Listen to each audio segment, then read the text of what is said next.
Economics नहीं बच्चों, civics से ही। हाँ, कहाँ गया पेन, कहाँ चले गया? हमारा चमगादड़ बना दूं, क्या कर दूं, समझ नहीं आता यार मुझे। नमस्कार नमस्कार, स्वागत वंदन अभिनंदन आज के इस सेशन में। Good evening everyone, good evening good evening good evening. Welcome to this session. I hope I am audible and visible to you people. क्या मैं आपको बेहतरीन तरह से दिखाई और सुनाई दे रहा हूं? हाय, रुक जाओ यार, किधर किधर क्या क्या बज रहा है। चैप्टर है आज हमारे पास में सिविक्स का पावर शेयरिंग। सिविक्स का चैप्टर का नाम है पावर शेयरिंग। हमारी टीम से, टेक टीम से सनी जी हैं, तो सनी जी आपका फोन में इसलिए नहीं उठा पाया क्योंकि मेरा फोन उधर दूर रखा था। ठीक है, तो आई गेस सभी के क्लासेस बढ़िया चालू हो गए, ऐप खुल गए होंगे, आप क्लासेस के अंदर आ गए होंगे और आपको मैं दिखाई दे रहा हूँगा। तो एक चैप्टर हमने कंप्लीट कर लिया था जो कि फर्स्ट फ्री क्लास थी हमारी यूट्यूब पर। उसके बाद में अब क्या कहानी।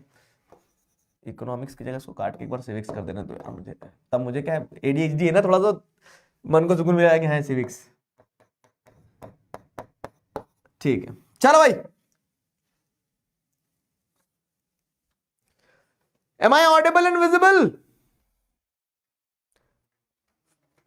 फटाफट।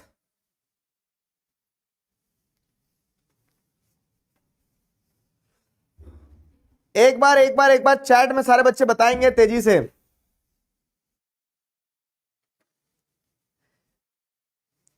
बच्चे सनी जी को बोल रहे सनी देओल। हाँ बिल्कुल वैसे ही है वो भी। ठीक है, चलो आ जाओ। तो देखो मैं तुम्हें सिस्टम समझा देता हूं। कितने बच्चे पहली बार ऐप पर पहली बार आए हैं? ऐप पर पहली बार आए हैं?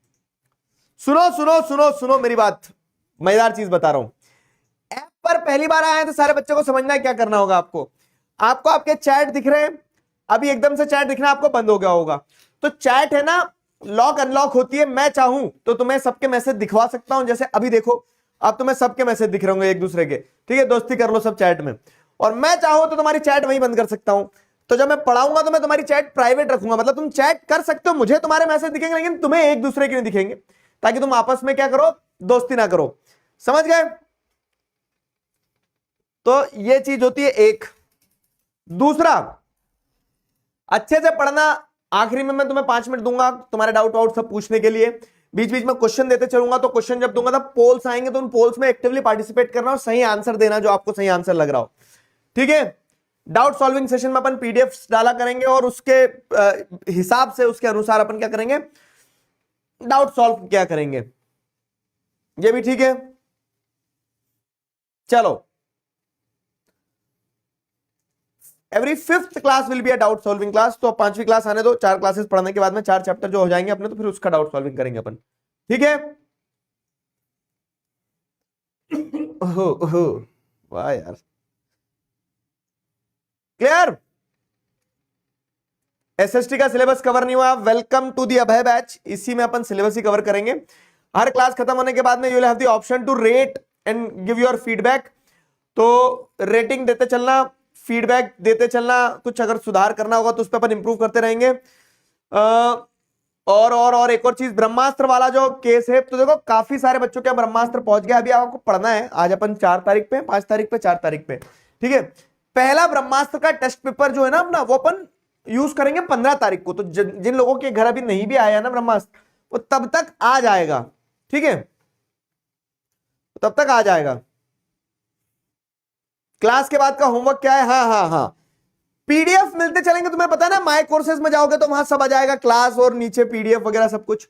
तो वैसे ही जो आज मैं होमवर्क दूंगा तुम्हें इस चैप्टर के, पावर शेयरिंग चैप्टर के जो होमवर्क दूंगा क्वेश्चंस, उन्हीं क्वेश्चंस के आंसर्स आपको लिखना है और एक दिन बाद आपको उसका आंसर सोल्यूशन मिला करेगा। पावर शेयरिंग का सोल्यूशन एक दिन बाद मिलेगा, क्योंकि आज ही क्वेश्चन दे दूंगा, आज ही अगर आंसर दे दूंगा तो चीटिंग कर लोगे ना तुम तो। ठीक है, तो यह चीज ध्यान रखना है। ठीक है, एक शुभांकर कुमार नाम का बच्चा है जो बोल रहा है भैया बुक से पढ़ाओ, पीपीटी से नहीं। जब मैं बुक से पढ़ा रहा था तब पीपीटी पीपीटी चिल्लाते थे। आज जब मैं क्रैश कोर्स में तुम्हारे लिए पीपीटी लेके आया हूं, शॉर्ट नोट्स क्रिस्प, तो तुम बुक मांग रहे हो। नागराज जाओ जरा इस बच्चे के गले में लटक जाओ, फेंक दूंगा यार नागराज तुम्हारे ऊपर। सिंपल चीज है कि क्रैश कोर्स, अरे नागराज को चक्कर आ गए। तो सिंपल चीज है क्या है कि तुम्हें शॉर्ट क्रिस्प कंटेंट रहेगा, ताकि क्या करो, ताकि आप रिवाइज कर लो बार बार इन पीपीटीज की मदद से। शुरू करें, सारे बच्चे आ गए तो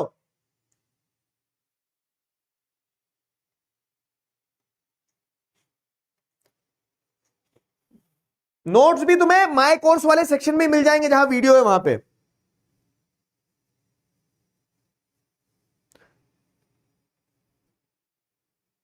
ठीक,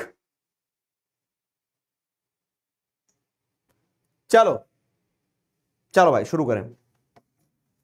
चैप्टर है हमारा पावर शेयरिंग। आ जाओ पावर शेयरिंग पे। पावर शेयरिंग चैप्टर देखो, बेसिकली इसमें क्या है ना, इस चैप्टर में बहुत ज्यादा कुछ नहीं है, आपको 4 टॉपिक ध्यान रखना है बस। एक श्रीलंका की कहानी पूरी पूरी, एक बेल्जियम की कहानी पूरी पूरी, एक why power sharing is desirable, और different forms of power sharing. 4 topic, chapter ही छोटा सा है, 4 टॉपिक अगर आपने ध्यान रख लिए तो आपका चैप्टर एक, मतलब आप प्रिपेयर्ड हो चैप्टर में। 4 टॉपिक पे चुनिंदा क्वेश्चंस आते हैं, और कि इस प्रकार के क्वेश्चन आएंगे, इस प्रकार के क्वेश्चंस आपको ध्यान रखना है। तो चीजें बड़ी स्ट्रेट फॉरवर्ड है और सीधी है। इस चैप्टर में बहुत ज्यादा कॉम्प्लिकेटेड कुछ है नहीं। आपको जिस सेट ऑफ क्वेश्चंस की मैं बात करूंगा और जो टॉपिक जब समझाऊंगा तो टॉपिक ध्यान रखते चलना है। तो अब क्या है ना, बेसिकली पावर शेयरिंग क्या है, जब आप पावर को बांटते हो, बराबर तरीके से बांटते हो, अनइवन तरीके से नहीं बांटते हो, तो वो पावर शेयरिंग है। डेमोक्रेसी में पावर शेयरिंग बहुत इंपॉर्टेंट है। इस टॉपिक पे अपने आप में क्वेश्चन बनते हैं, और इस टॉपिक पे अपने आप में जो क्वेश्चन बनते हैं वो आगे अपन पढ़ेंगे, ठीक है। तो अब बात किस चीज की आ रही है, 2 कंट्रीज के बारे में बताया गया, एक बेल्जियम और श्रीलंका। श्रीलंका को तुम जानते होंगे, क्यों, क्योंकि इंडिया का मैप लेने जाते तो श्रीलंका का फ्री में मिलता है ना, नीचे बस श्रीलंका अपने यहाँ पे तमिलनाडु के पास में एक आइलैंड कंट्री है, अलग कंट्री है, हमारा स्टेट नहीं है। कुछ बच्चे तो ये बोलते हैं कि हाँ सर इनका मैप हमारे को फ्री में मिल रहा है तो हमारी कंट्री होंगे, मैप मिला है कंट्री नहीं मिला है, ठीक है। तो एक श्रीलंका कंट्री है, एक बेल्जियम है। बेल्जियम एक यूरोपियन कंट्री है, ठीक है। तो जैसे बेल्जियम को कैसे पहचानोगे तुम, बेल्जियन वॉफेल आता है ना, हाँ, तो वो बस वो बेल्जियन वॉफेल जो है वो बेल्जियम में ही बनता है। क्रेविंग हो गई मुझे बेल्जियन वॉफेल की। तो अब क्या है ना, ये 2 कंट्रीज के एग्जांपल से बताया गया कि कैसे पावर शेयरिंग जो जरूरी है और कहां पे पावर शेयरिंग हुई, कहां पे नहीं हुई। तो एक कहानियों के माध्यम से समझाया गया है। तो अगर हम बेल्जियम की बात करें तो बेल्जियम एक कंट्री है, छोटा सा कंट्री, यूरोपियन कंट्री, हरियाणा के बराबर का कंट्री है, ठीक। अब बेल्जियम में आपको क्या देखने को मिलता है कि बेल्जियम का जो एथनिक कंपोजिशन है, अब एक वर्ड आ गया एथनिक। एथनिक का मतलब क्या होता है सर, एथनिक मतलब कि लोगों के कल्चर के हिसाब से उनकी एथनिसिटी डिफाइन की जाती है। जैसे on the basis of language, on the basis of skin colour, on the basis of genes, genetic जो रहते हैं, there are different different ethnic groups in the world, ठीक है, अलग अलग एथनिक ग्रुप्स हैं।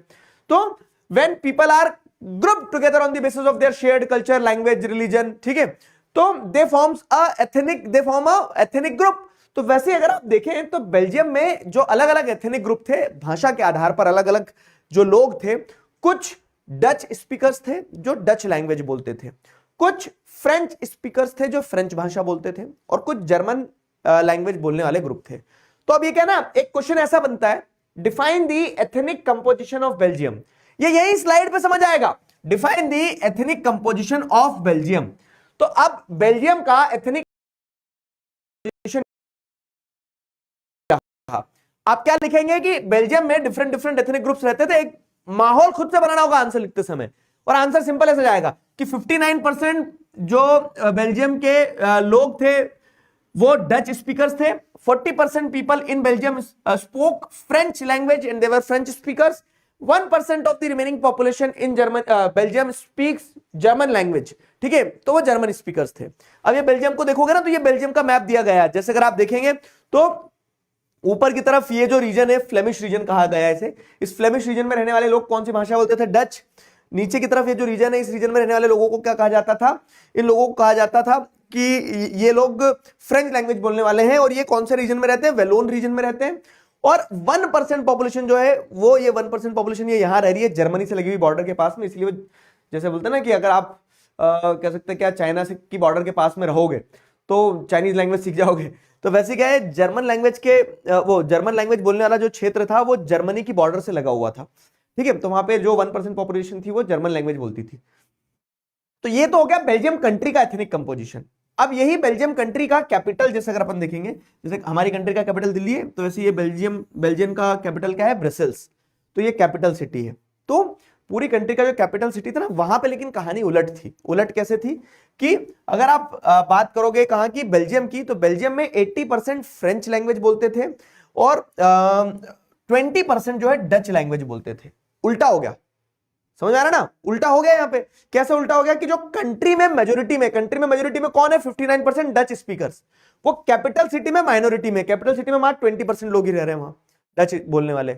और जो कंट्री में माइनॉरिटी में, कंट्री में फ्रेंच स्पीकिंग मात्र 40% लोग हैं, लेकिन कैपिटल सिटी ब्रसेल्स के अंदर जो लोग रहते हैं उसमें से 80% लोग जो है फ्रेंच भाषा बोलते हैं, 80% लोग फ्रेंच भाषा बोलते हैं। तो ये एथनिक कंपोजिशन था कहां का, ये एथनिक कंपोजिशन था, आपको पता चल गया आपके बेल्जियम का। क्लियर हुआ? क्या इतने लोगों को ethnic composition of Belgium clear है? जल्दी बताओ। इसका भी मैप आएगा, मैप नहीं आएगा लेकिन मैं तुम्हें समझाने के हिसाब से बता रहे हैं। हाँ, बेल्जियम में क्या है ना, डेयरी प्रोडक्ट्स, चॉकलेट्स वगैरह, बेल्जियम की चॉकलेट्स भी बहुत फेमस है। हाँ, बेल्जियम से टप्पू और उसके दादाजी गए थे। अबे मैंने क्यों नहीं देखा ये वाला एपिसोड? यहां तक समझ में आया? जल्दी से चैट में यस और नो।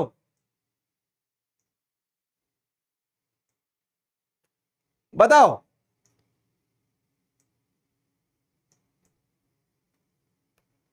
क्लियर हुआ?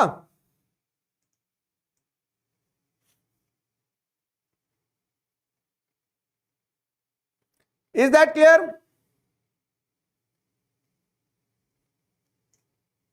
बहुत बढ़िया। सैंडी भैया को बोलो पढ़ाने, पढ़वाएंगे इनसे, रुको जरा। फंस तो गए, अब ये 10,000 कमेंट हो गए उस वीडियो पे।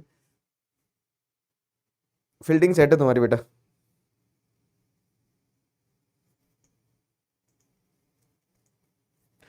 चलो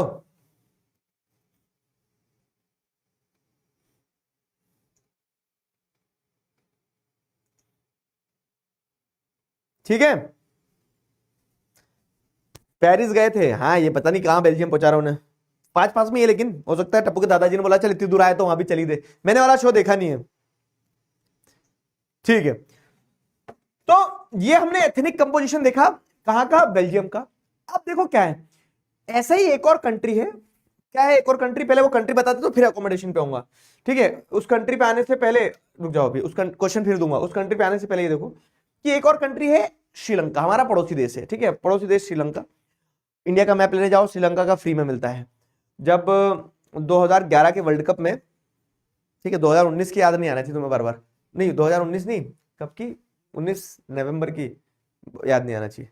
तो मैं क्या बता रहा था तुम्हें यार, मेमोरीज में फिक्स हो गया। 2011 के वर्ल्ड कप में इंडिया और श्रीलंका का मैच चल रहा था और फाइनल में थे इंडिया और श्रीलंका।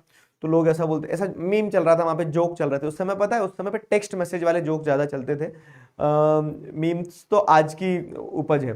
तो ऐसा आता था कि India will definitely win the world cup. क्यों? क्योंकि औकात ही क्या है श्रीलंका की, इंडिया का मैच देने जाओ तो श्रीलंका का फ्री मिलता है। तो श्रीलंका ये रहा प्यारा देश। अब श्रीलंका में भी वैसी ही डाइवर्सिटी है जैसे हमने बेल्जियम में देखा। श्रीलंका में कैसी डाइवर्सिटी है? तो श्रीलंका का जो एथनिक कंपोजिशन है, तो श्रीलंका में 74% लोग सिन्हाला स्पीकर्स थे, मतलब जो सिन्हली लैंग्वेज बोलते थे। और ये अधिकतर सिन्हालास जो थे, देवर मोस्ट ऑफ द पीपल, जो सिन्हाला पीपल थे, दे प्रैक्टिस्ड बुद्धिज्म रिलीजन को फॉलो करते थे। 18% लोग यहाँ पे क्या लैंग्वेज बोलते थे? 74 हो गया। अब 18% लोग जो थे यहाँ पे, वो 18% लोग, ये तो सिन्हाला स्पीकर्स हो गए।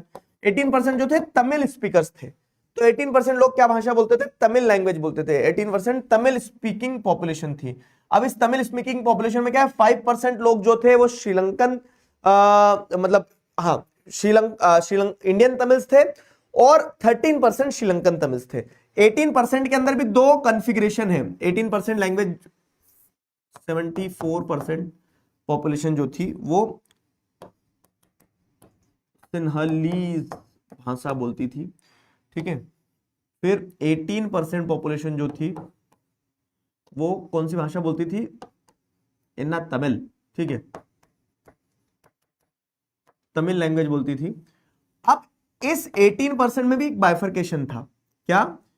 18% में भी 5% लोग जो थे, 18% में 5% लोग जो थे वो कौन सी भाषा बोलते थे? वो तमिल ही बोलते थे, लेकिन वो इंडियन, 18% के ही 5% लोग इंडियन तमिल थे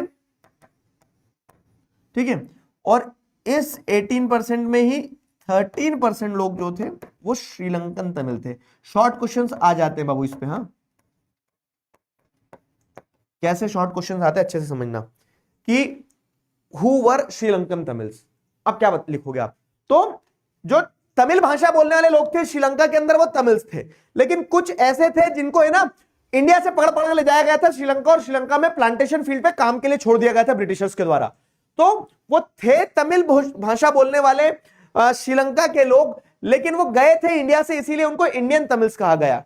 और श्रीलंकन तमिल्स वो जो बहुत पहले क्या है तमिल, जो native Tamil speakers of Sri Lanka थे, जो नेटिव जो बहुत पहले समय से रह रहे हैं श्रीलंका में ही रह रहे हैं और तमिल भाषा बोलते थे, वो श्रीलंकन तमिल्स कहलाए। और 5% लोग इंडियन तमिल्स कहलाए जो तमिल भाषा बोलते थे और इंडिया से रिसेंटली गए थे, मतलब 1-2 पीढ़ी पहले ही गए थे, ब्रिटिशर्स पकड़ के ले गए थे। तो ये एथनिक कंपोजिशन है कहां का, श्रीलंका का। समझ में आ रहा है, ठीक है। इसी के साथ साथ क्या है ना 7% पॉपुलेशन। अब जैसे अधिकतर जो तमिल स्पीकर्स थे, तो तमिल स्पीकर्स अधिकतर या तो वो हिंदू थे या मुस्लिम थे, इस हिंदुइज्म या इस्लाम को फॉलो कर रहे थे, ये 18% लोग। अब 7% लोग ऐसे भी थे जो क्या थे, ठीक है, 7% लोग क्या थे, क्रिश्चियंस थे। अब ये भाषा के आधार पर नहीं बता रहे हैं, ये बता रहे हैं 7% क्रिश्चियंस ऐसे थे जो तमिल और सिन्हाला भाषा दोनों बोल रहे थे। तो जैसे अपन ने देखे हैं तो 70% लोग सिन्हालास जो थे, तो ये सिन्हालास जो थे ये मेजरली बुद्धिस्ट थे, और ये 18% लोग जो थे ये तमिल भाषा बोलते थे, ठीक है। और तमिल भाषा बोलने वाले हिंदूज थे और मुस्लिम्स थे, और कुछ क्रिश्चियंस ऐसे थे जो सिन्हालास थे, या तो सिन्हाली लैंग्वेज बोल रहे थे या तो वो तमिल लैंग्वेज बोलते थे, वो क्रिश्चियंस थे, ठीक है। तो मेजर कंपोजिशन 74 और 18 जो है सिन्हालास और तमिल का है। 7% क्रिश्चियन ऑलरेडी 74 और 18 में इंक्लूडेड है। बहुत दिमाग नहीं लगाना, क्योंकि बच्चे फिर क्या करते हैं, इस 7 को अलग से जोड़ देते हैं, फिर देखते हैं 74 18 ये तो 99 हो गया, 1% लोग कहां चले गए सर। तो ये 7% लोग जो है ऑलरेडी 74 और 18 में इंक्लूडेड है। बाकी जो 8% लोग हैं वो क्या भाषा बोलते थे, अलग अलग ट्राइबल लैंग्वेजेस वगैरह जो थी, रीजनल लैंग्वेजेस वगैरह वो बोलते थे। बाकी आपको जो समझना है तो कंट्री का मेजर कंपोजिशन क्या था, सिन्हाला स्पीकर्स थे 74%, 18% तमिल स्पीकर्स थे और 7% क्रिश्चियंस थे। देवर सिन्हाला स्पीकर्स और तमिल स्पीकर्स। क्लियर हुआ? ये मैं आपको रेडीमेड आंसर दे रहा हूं कि आपको ये नंबर ध्यान रखना है बस। एथनिक कंपोजिशन ऑफ श्रीलंका, ठीक है, क्लियर हुआ?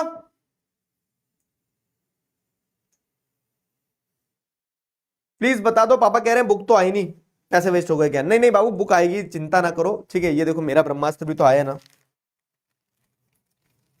लुक माय ब्रह्मास्त्र, ठीक है, तो तुम्हारा भी आएगा। ब्रह्मास्त्र सबके आएंगे। All what you are required to do is to just wait for few days, ठीक है।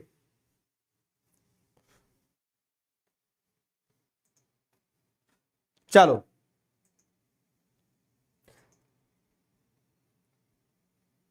क्लियर हुआ? अब अपन ने दोनों जगह का कंपोजिशन देख लिया। अब दोनों कंट्री में आपने एक चीज कॉमन क्या देखी कि दोनों कंट्री में बहुत डाइवर्सिटी है, अलग अलग प्रकार के लोग हैं, चाहे वो बेल्जियम की बात कर लो चाहे श्रीलंका की बात कर लो। अब पता है डाइवर्सिटी के बारे में एक चीज कहा जाती है कि diversity does not divide us, it is not the diversity that divides us, it's our inability to celebrate that diversity that divides us. अगर हम उस डाइवर्सिटी को सेलिब्रेट नहीं कर पाएंगे ना तो डिवाइड हो जाएंगे, नहीं तो डाइवर्सिटी तो अच्छी चीज है। गुलदस्ता जब बनता है तो एक गुलदस्ते में अलग अलग फूल होते हैं तभी तो वो खूबसूरत लगता है ना, फूलों की बगिया जो है उसमें अलग अलग फूल होते हैं तभी तो वो खूबसूरत लगती है ना। तो डाइवर्सिटी नेवर डिवाइड्स अस, लेकिन it is our inability to celebrate that diversity. अगर हम उस डाइवर्सिटी को सेलिब्रेट नहीं कर पा रहे, इंजॉय नहीं कर पा रहे ना, तो हमारा डिवीजन पक्का हो जाएगा। तो यहां भी अलग अलग डिफरेंसेस थे, यहां भी आप जैसे देखोगे तो अलग अलग डिफरेंसेस थे, लेकिन आपको क्या देखने को मिलता है कि श्रीलंका में ना उस डाइवर्सिटी के कारण डिवीजन होता है। क्यों? क्योंकि श्रीलंका की गवर्नमेंट जो करती है मेजोरिटेरियनिज्म की पॉलिसी को फॉलो। अब मेजोरिटेरियनिज्म की पॉलिसी क्या है, देखो आईइज्म लगा है, मतलब एक आइडियोलॉजी है मेजोरिटेरियनिज्म, ठीक है। तो मेजोरिटेरियनिज्म की अगर हम बात समझें तो मेजोरिटेरियनिज्म क्या है, मेजोरिटेरियनिज्म इज एन आइडियोलॉजी, एक प्रिंसिपल है जो किसने फॉलो किया, एक मेजोरिटेरियनिज्म एक प्रिंसिपल है जो श्रीलंका की गवर्नमेंट ने फॉलो किया। कैसे? तो 1956 में श्रीलंका की गवर्नमेंट एक एक्ट लाती है, और गवर्नमेंट किसकी है, मेजोरिटी सिन्हालास की है, तो सिन्हालास की सरकार बनी वहां पे।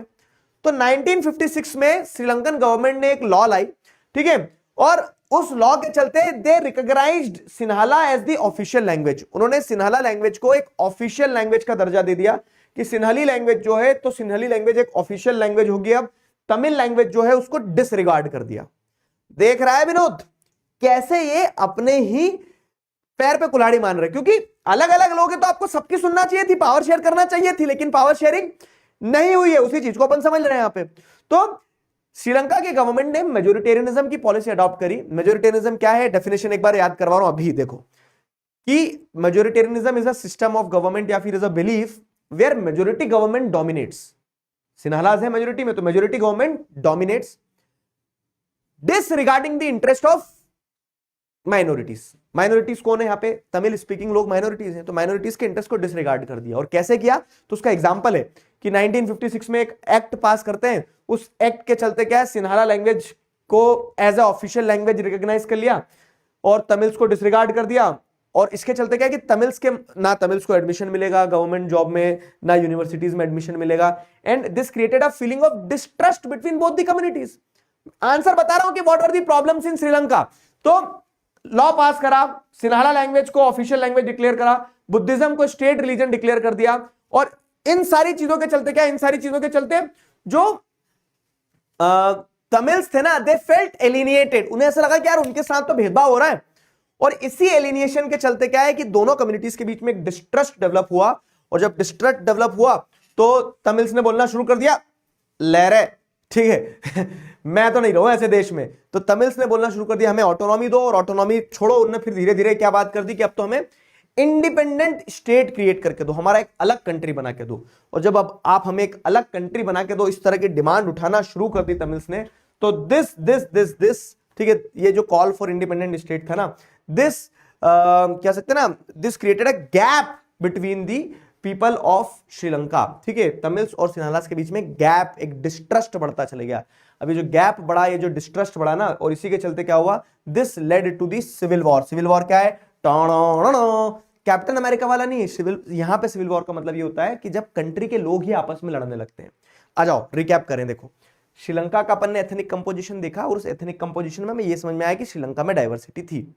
अब उस डाइवर्सिटी के चलते क्या होता है ना, उस डाइवर्सिटी को वो बहुत अच्छे से हैंडल नहीं कर पाए, उन्होंने मेजोरिटेरियनिज्म की पॉलिसी अडॉप्ट करी श्रीलंका के लोगों ने। और ये मेजोरिटेरियनिज्म की पॉलिसी के चलते क्या है कि सिन्हाला जो है, तो सिन्हाला को ऑफिशियल लैंग्वेज की तरह रिकॉग्नाइज कर लिया उन्होंने, तमिल्स को डिसरिगार्ड कर दिया, बुद्धिज्म को प्रमोट किया, यूनिवर्सिटी और गवर्नमेंट जॉब्स में सिन्हालास को फेवर मिला। इससे तमिल्स जो है वो रूठा रूठा महसूस करने लगे, मतलब एलिनिएटेड फील करने लगे।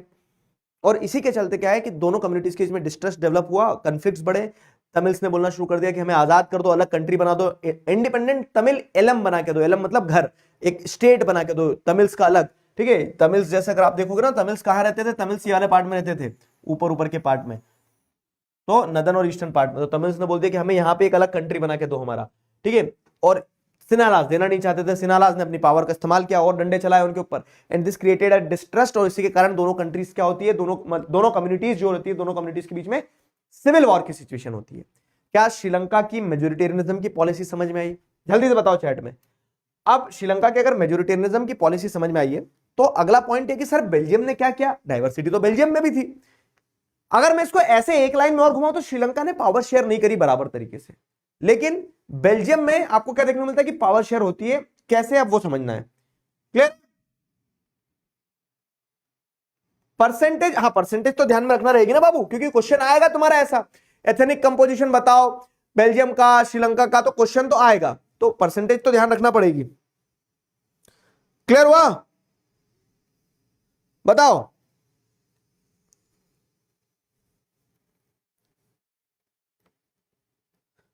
सॉर्टेड। ऑटोनॉमी का मतलब कि आजादी। तमिल लोग चाहते थे कि उनको ऑटोनॉमी मिले, ठीक है, तमिल से ये चाहते थे कि उनको थोड़ी सी लिबर्टी मिले, कि उनके भी इक्वल राइट्स हो, वो अपना देश खुद, मतलब अपनी कम्युनिटी के हिसाब से अपने स्टेट्स चला सके वो। लेकिन जब सिन्हाला नहीं माने, तो तमिल्स ने बोला फिर आप पूरा देश ही आजाद कर दो, हमारा अलग बना दो, नहीं रहना तुम्हारे साथ, ऐसा।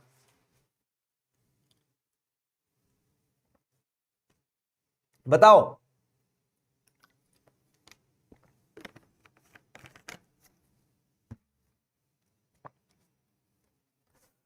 क्लियर हुआ।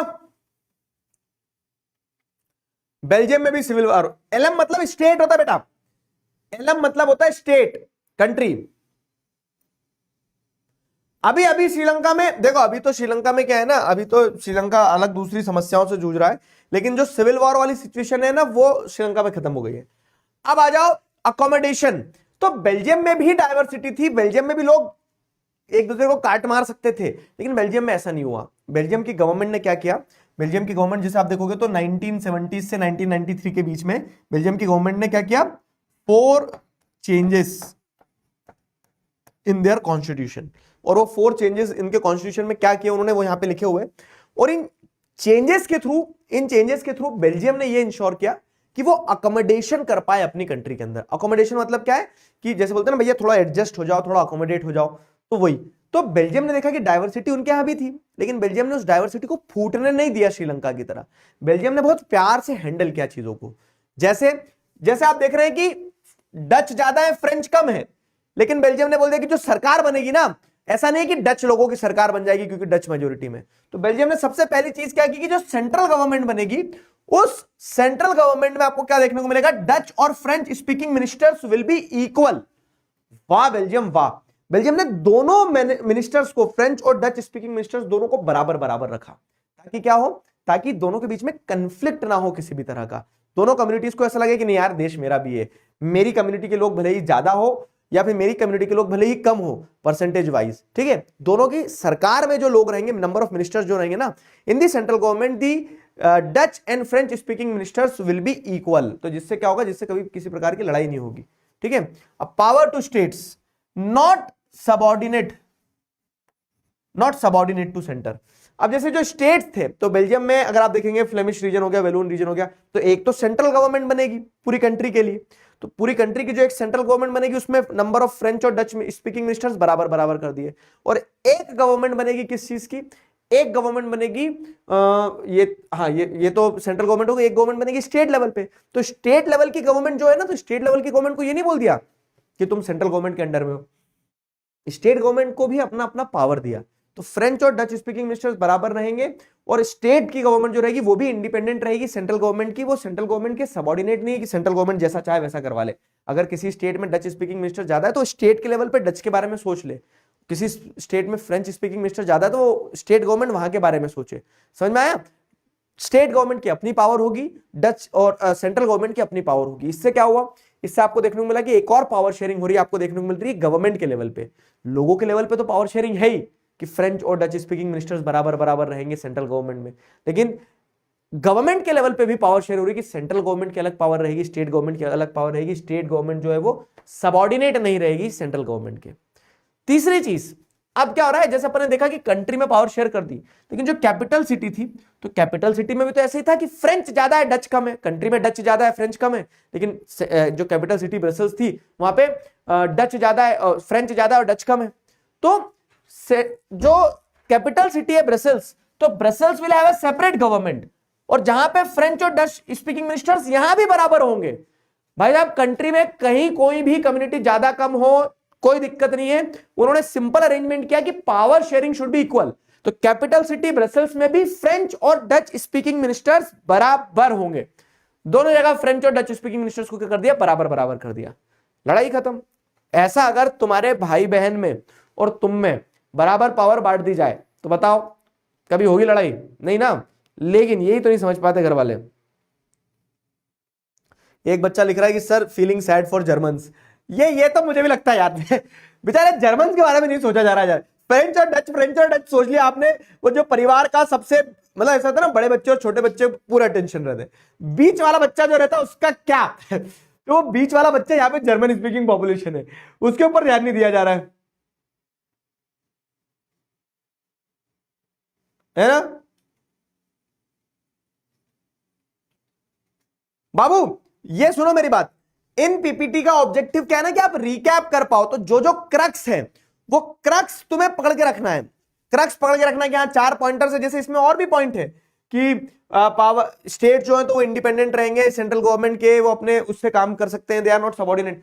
तो मैंने तुम्हें सिर्फ एक ट्रिगर दिया, जैसे अभी चौथा पॉइंट मैंने सिर्फ कम्युनिटी गवर्नमेंट लिखा है, लेकिन तुम्हें पता होना चाहिए कम्युनिटी गवर्नमेंट सुनते से कि कम्युनिटी गवर्नमेंट क्या है क्या नहीं, आगे डेफिनेशन वगैरह सब दिए। तो इन पीपीटीज को आप रेफरेंस लेके चलना जिससे आप रिकॉल कर पाओ फटाफट, ठीक है? ठीक,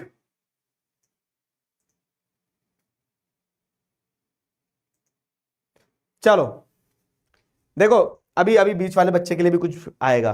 तो अपन ने 3 चेंजेस देख लिया कि 3 चेंजेस उन्होंने क्या किए, किसने?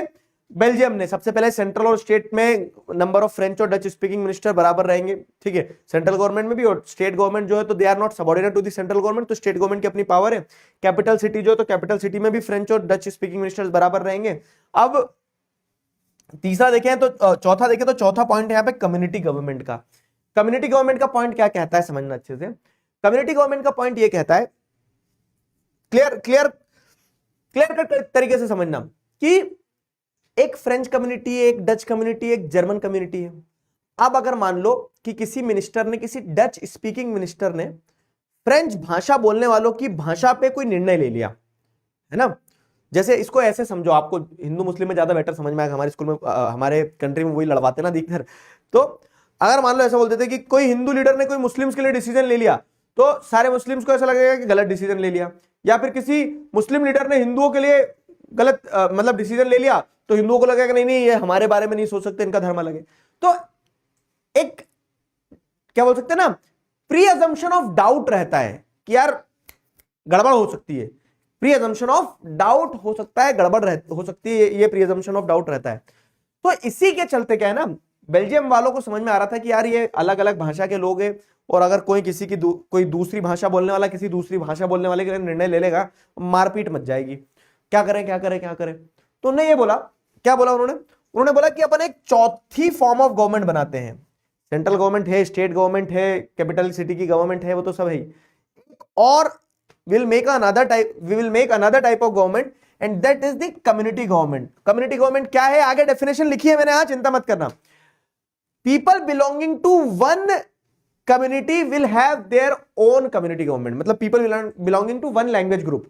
जैसे फ्रेंच भाषा बोलने वाले लोग हैं, वो कहीं भी रह रहा हो, अगर कोई एक फ्रेंच भाषा बोलने वाला यहां रह रहा है, या फिर यहां रह रहा है, या फिर यहां रह रहा है, कहीं भी रह रहा है, तो फ्रेंच लैंग्वेज बोलने वाले जितने भी लोग हैं वो सारे लोग मिलकर उनके लिए एक गवर्नमेंट बनाएंगे, वो कहलाएगी फ्रेंच कम्युनिटी गवर्नमेंट।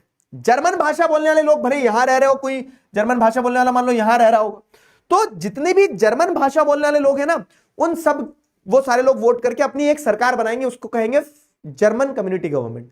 वैसे ही एक डच कम्युनिटी गवर्नमेंट होगी, तो people belonging to one language community will have their own community government and this community government will be responsible for taking decisions on on some of the aspects such as religion, language और education। अब मैं आपको बहुत अच्छा example दे रहा हूं। तो अगर मान लो सेंट्रल गवर्नमेंट में फ्रेंच और डच दोनों बराबर है, लेकिन सेंट्रल गवर्नमेंट ने अगर कोई एक लॉ बनाया जिसमें डच लैंग्वेज को उन्होंने क्या कर दिया, वो कर दिया, प्रमोट कर दिया, तो कुछ लोगों को ऐसा लगेगा कि ये फ्रेंच स्पीकिंग मिनिस्टर्स जो होंगे ना, इनसे कुछ हुआ नहीं होगा, इसलिए इन्होंने डच को आगे कर दिया, और फ्रेंच स्पीकिंग कम्युनिटी को ऐसा लगने लगा कि हमारा कौन है, हम तो अनाथ है, डच स्पीकिंग वालों के बारे में सोच लिया, ये वो सारा सब कुछ। या फिर ऐसा भी सिनेरियो बन जाएगा कि फ्रेंच स्पीकिंग गवर्नमेंट मतलब डच कम्युनिटी के लिए कुछ निर्णय लिया गया डच लैंग्वेज के लिए, और डच कम्युनिटी वाले खड़े हो गए, बोलते कि नहीं नहीं नहीं, हमारी लैंग्वेज का मुद्दा है, ये फ्रेंच लैंग्वेज बोलने वाले क्या जानते हैं, ये कैसे निर्णय ले लेंगे।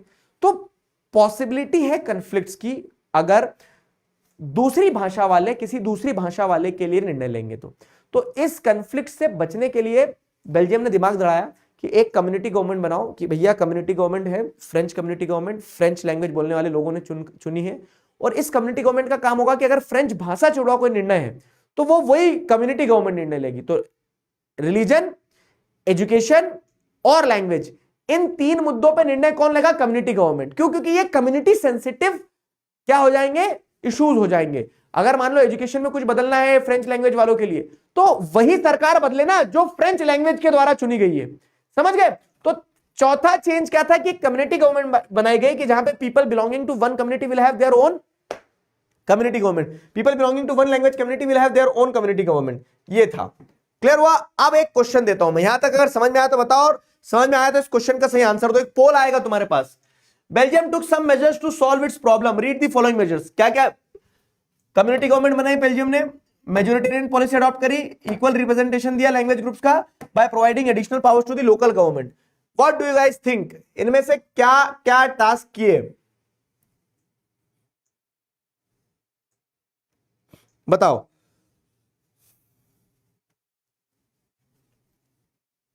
क्लियर हुआ?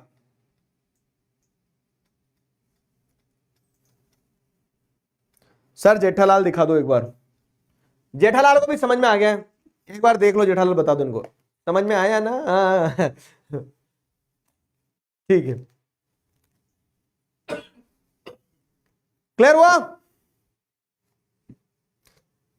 अब देखो 2025 में क्वेश्चन आया है और इसी तरह के क्वेश्चन आएंगे। नॉट नेसेसरली आप रट के बैठे कि हाँ 49% था, ये 59% था, ये 1% था, ये 74% था। रट्टू तोता नहीं चाहती है सीबीएसई तुम्हें, सीबीएसई चाहती है कि तुम क्वेश्चंस को समझो। अब इसमें एक ब्लैक शीप है, ब्लैक शीप मतलब क्या है कि एक स्टेटमेंट अलग ही दिख रहा है कि बेल्जियम ने तो सब कुछ अच्छा किया ना, लेकिन फिर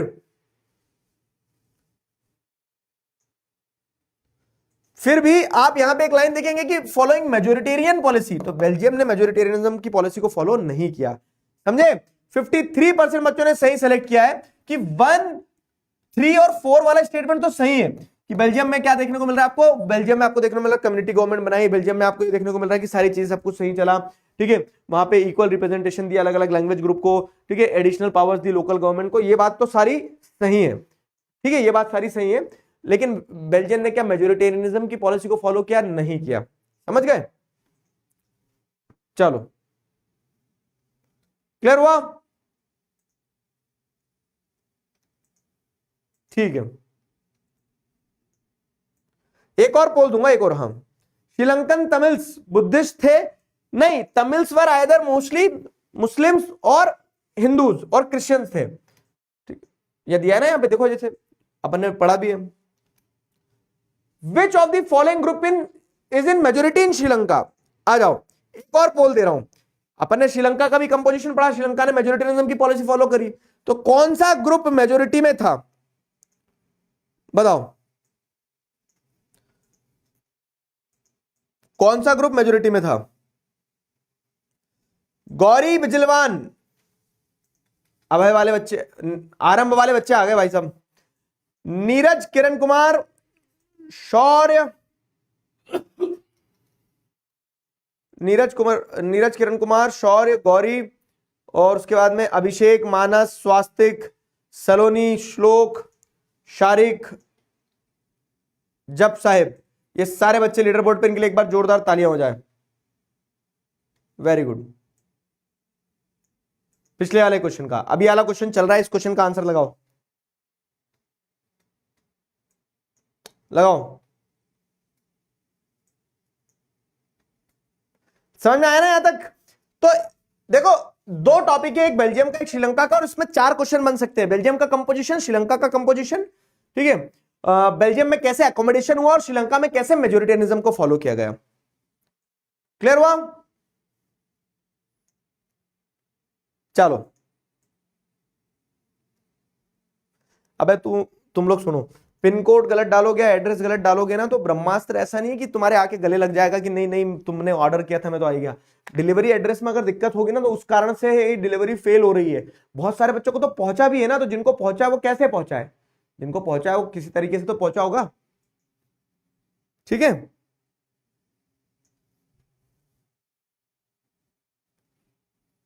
ठीक,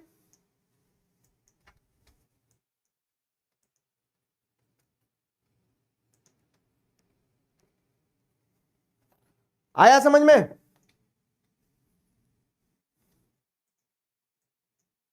क्लियर है? बहुत बढ़िया।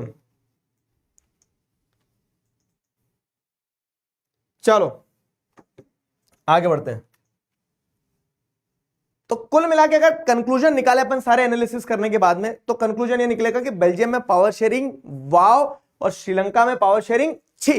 और इसी कारण से क्या है कि हमें यह समझ में आया कि power sharing is very important. अगर पावर शेयर करोगे तो जैसे बेल्जियम ने क्या करा कि डाइवर्सिटी को अकोमोडेट कर लिया बहुत अच्छे से, लेकिन श्रीलंका ने पावर शेयरिंग को अकोमोडेट नहीं कर पाया और श्रीलंका में क्या हो गया, लड़ाई दंगे हो गए, सिविल वॉर हो गया। तो इसके लिए power sharing is very important. तो अब अगला सवाल ये आता है कि why power sharing is desirable. अब इस चीज को समझाने के लिए कहानी सुनाता हूं मैं आपको कि पावर शेयरिंग डिजायरेबल क्यों है। कहानी बड़ी सिंपल है, आप सबने बचपन में सुनी होगी, ठीक है। आ जाओ कहानी फिर से सुनाता हूं मैं। क्या होता है भैया कि एक फैमिली रहती है, एक फैमिली में दो बच्चे पैदा होते हैं। दो बच्चे जो रहते हैं तो पेरेंट्स का काम है कि दोनों बच्चों को बराबर बराबर ट्रीटमेंट देना चाहिए था। लेकिन पेरेंट्स में से कहना है कि उनको जो है उनका छोटा बेटा, ठीक है, बड़ा प्यारा था। तो पेरेंट्स को छोटा बेटा बड़ा प्यारा था, तो सारी की सारी पावर क्या है, पेरेंट्स ने तय करा कि अपन अपने छोटे बेटे को दे देते हैं, ठीक है। अब छोटे बेटे को जब सारी पावर दे दी तो छोटा बेटा तो राजा बन गया, बड़ा बेटा बेचारा फिर भी सहता रहा, ठीक है। छोटा बेटा राजगद्दी पे बैठा था, बड़ा बेटा जो है तो क्या था, उस राजा की सेवा में तत्पर था कि नहीं चलो यार बड़ा हूं, सह लूंगा थोड़ा।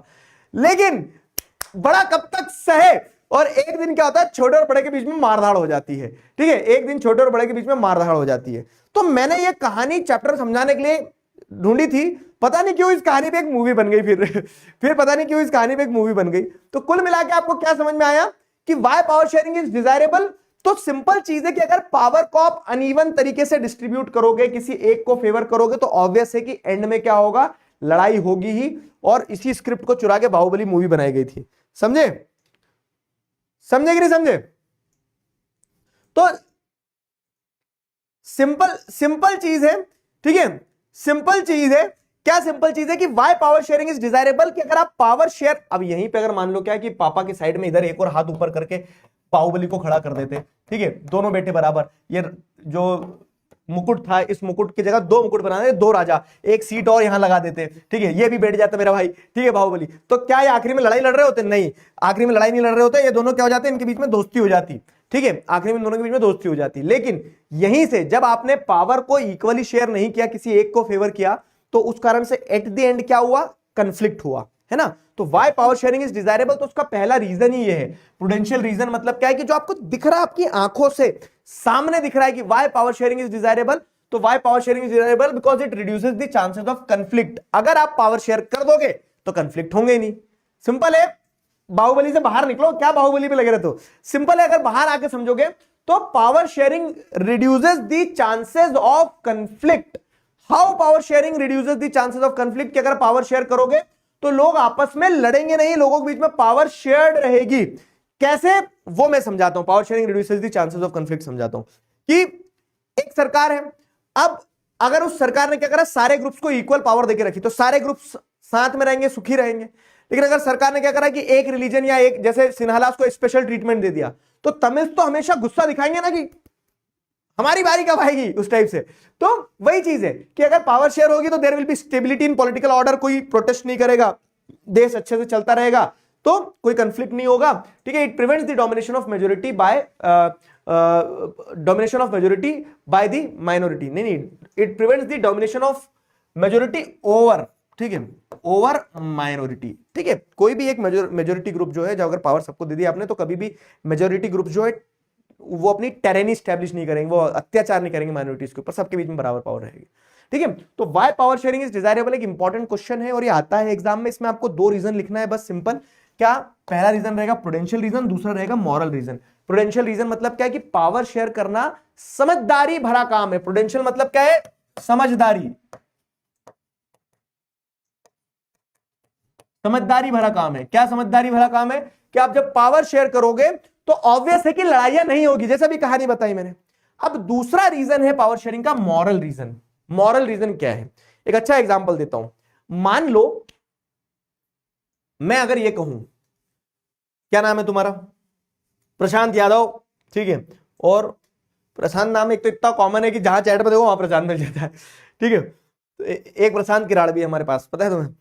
तो अब क्या है, कोई नाम तमाल, आ जाओ, ये नाम तो बहुत ही अजीब है, पहली बार, कमाल नाम है यार, पहली बार सुन रहा हूं, तमाल, ठीक है। तमाल नाम का एक बच्चा है। अगर मैं कहूं कि तमाल इज अ गुड बॉय, अब मैं कहूं तमाल इज अ गुड बॉय, तो जब तमाल को गुड बॉय बोल दिया तो इनहेरेंटली ये एक्सपेक्ट किया जाएगा कि अगर तमाल गुड बॉय है तो तमाल पेरेंट्स की रिस्पेक्ट करता होगा, तो तमाल सुबह जल्दी उठता होगा, तो तमाल सबसे अच्छे से बात करता होगा, तमाल चोरी नहीं करता होगा, है ना। अगर मैं बोल रहा हूं तमाल इज अ गुड बॉय, तो तमाल ये सारी चीजें, तो जहां बोल दिया कि तमाल इज अ गुड बॉय, तो वो सारी चीजें तो मैंने एक्सपेक्ट कर ली तमाल से।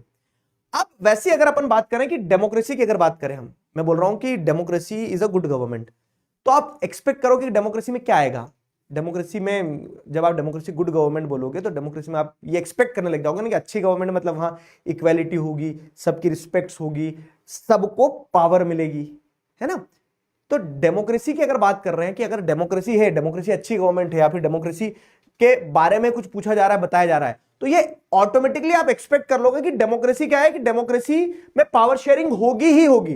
तो मॉरल रीजन यही कहता है कि why power sharing is desirable, कि if you are talking about democracy, then democracy में power sharing is the basic spirit, power sharing is the basic spirit of democracy. अगर डेमोक्रेसी है तो पावर शेयरिंग तो होना ही चाहिए, मॉरली इट इज इंपॉर्टेंट, ठीक है। क्यों?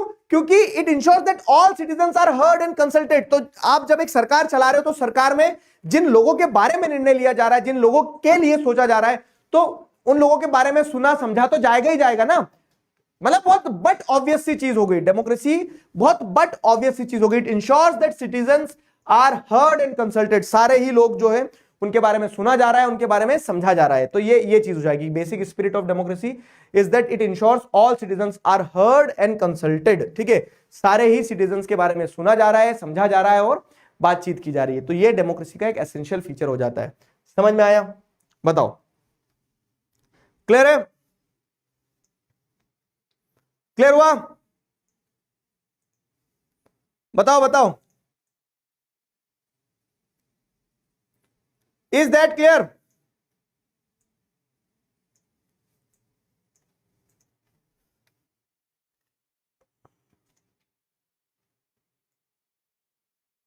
क्लियर है? प्रूडेंशियल रीजन मतलब समझदारी भरा, और मॉरल रीजन मतलब नैतिकता भरा।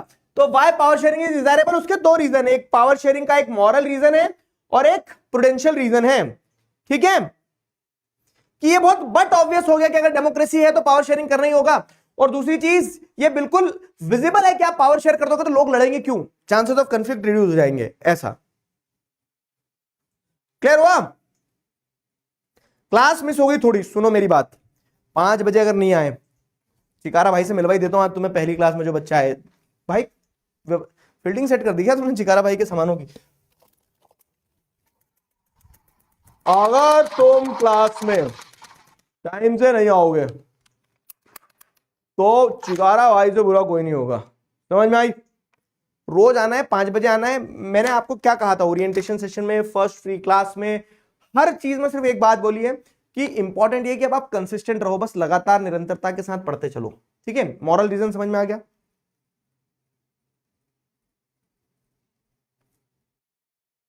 स्टेक इन सिस्टम का मतलब ये होता है कि जो लोग, जैसे हम वोटर हैं, तो हमारा अधिकार होना चाहिए ना गवर्नमेंट में। क्यों? क्योंकि हम ही तो वोट देके सरकार चुन रहे हैं, तो वी हैव द स्टेक, हिस्सा है हमारा भाई साहब, वैसा, ठीक है।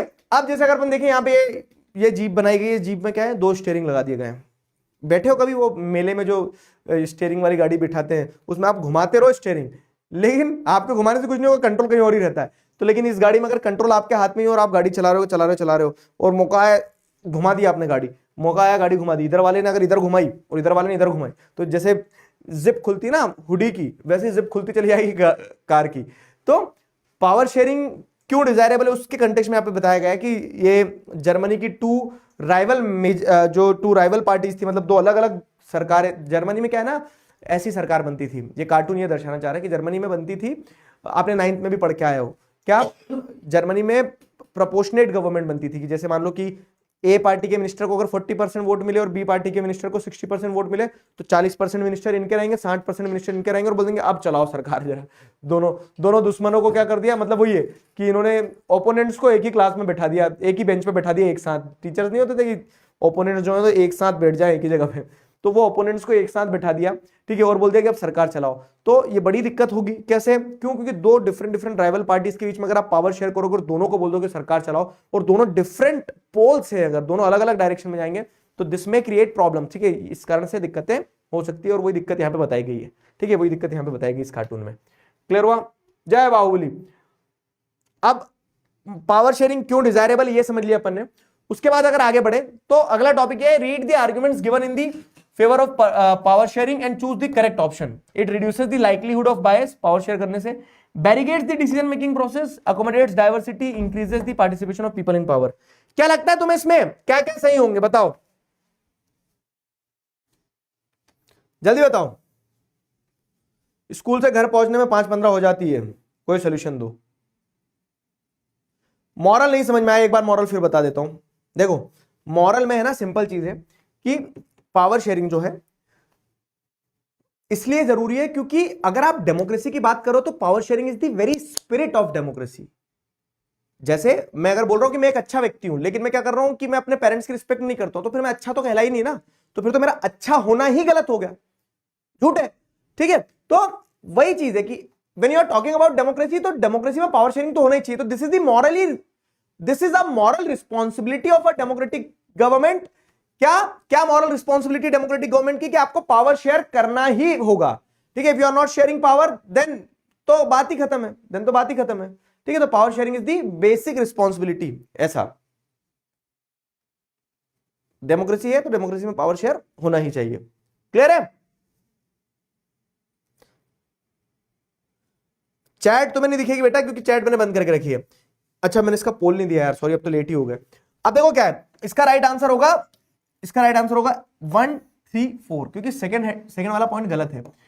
Power sharing barricades the decision making process, गलत बात है। पावर शेयरिंग कभी भी रोकता नहीं है ना, पावर शेयरिंग तो आपको अलाउ करता है कि आप और डिसीजन ले पाओ। पावर शेयर कर दी तो आप ये इंश्योर कर रहे हो कि सारे लोगों को सुना जा सके, सारे लोगों को अकोमोडेट किया जा सके। तो पावर शेयरिंग जो है it never barricades the decision making process. तो 1, 3, 4 इज द करेक्ट।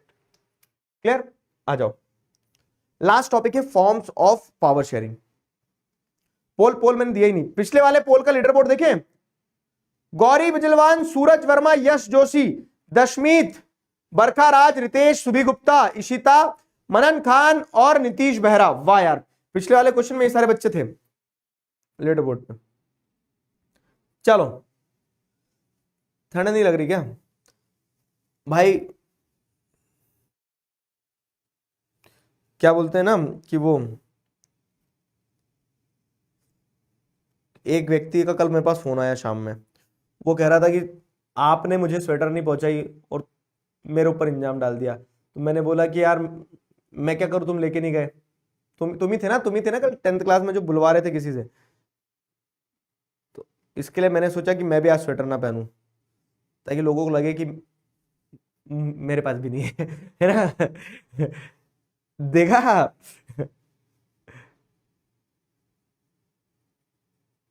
पहला ऑप्शन समझ नहीं आया था। देखो पहला ऑप्शन में क्या बताएगा बाबू, it reduces the likelihood of biasness. Yes, अगर आप पावर शेयर कर रहे हो तो मतलब ऐसा बोलते हैं ना कि पार्शियल है, टीचर के ऊपर बोलते हैं। क्यों? क्योंकि टीचर क्या करता है, एक फेवरेट बच्चा है उसको फेवर करता है।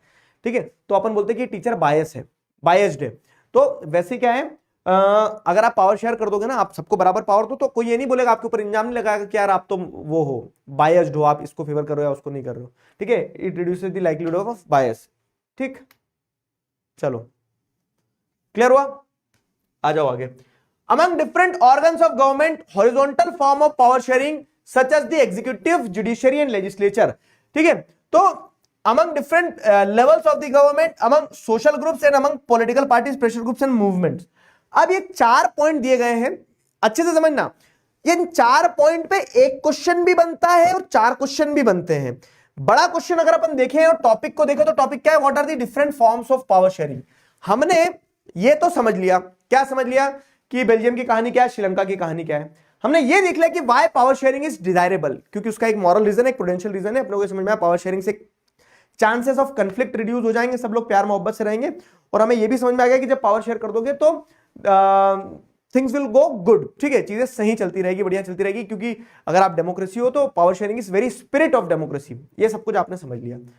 अब अगर आगे बढ़े अपन किस चीज पे, what are the different forms of power sharing, इस टॉपिक पे कि पावर शेयरिंग किस किस तरह से की जाती है। What are the different forms of power sharing, अलग अलग तरीके क्या है पावर शेयरिंग के। तो पावर शेयरिंग के तरीके क्या है, उससे पहले यह जानना जरूरी है कि पावर शेयरिंग की जरूरत क्या है, नीड क्या है।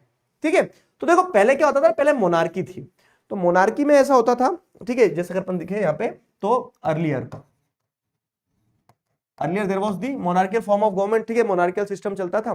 तो वहां पे क्या है ना कि एक आदमी निर्णय लेता था, उसको सबसे पूछने की जरूरत नहीं, उसको जो अच्छा लगा, राजा को मेरे मन को भाया मैंने कद्दू काट के खाया, वैसा वाला सिस्टम था। तो राजा को जो अच्छा लगता था राजा वैसा कर लेता था पहले। फिर क्या हुआ, मोनार्की से आप शिफ्ट हुए किस पे, डेमोक्रेटिक सिस्टम पे। तो लोगों को ये डर लगा कि यार अब डिसीजन लेने में बहुत सारे लोगों से पूछना पड़ेगा तो हो सकता है डिलेज हो सकता है टाइम लगे, हो सकता है फास्ट डिसीजन ना ले। लेकिन अब क्योंकि democracy is to the people, by the people, for the people, तो जनता के बारे में तो सोचना पड़ेगा ना जी। तो जनता के बारे में सोचना पड़ेगा। तो ऐसे आप क्या देखोगे कि आज पावर शेयरिंग इसलिए जरूरी क्योंकि when you are involving people, जैसे अगर हम देखें यहां पे टुडेज सिचुएशन,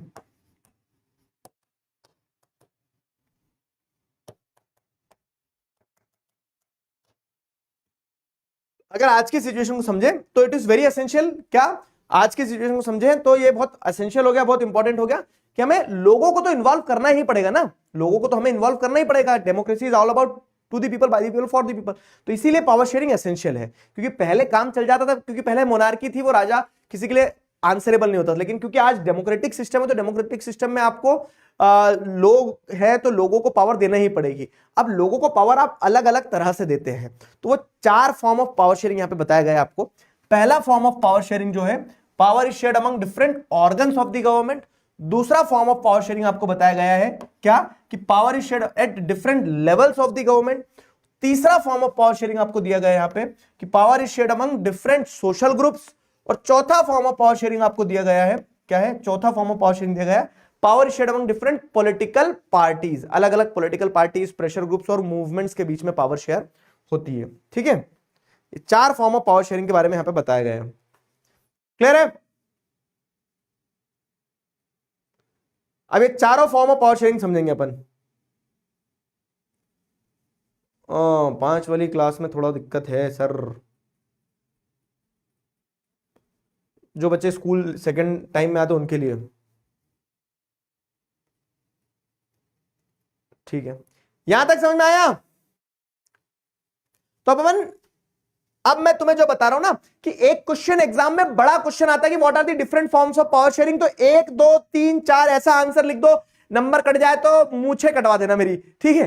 लेकिन एक क्वेश्चन ऐसा भी आएगा एग्जाम में, what are the how power is shared among different organs of the government. अलग अलग ऑर्गन्स ऑफ द गवर्नमेंट में पावर कैसे शेयर होती है।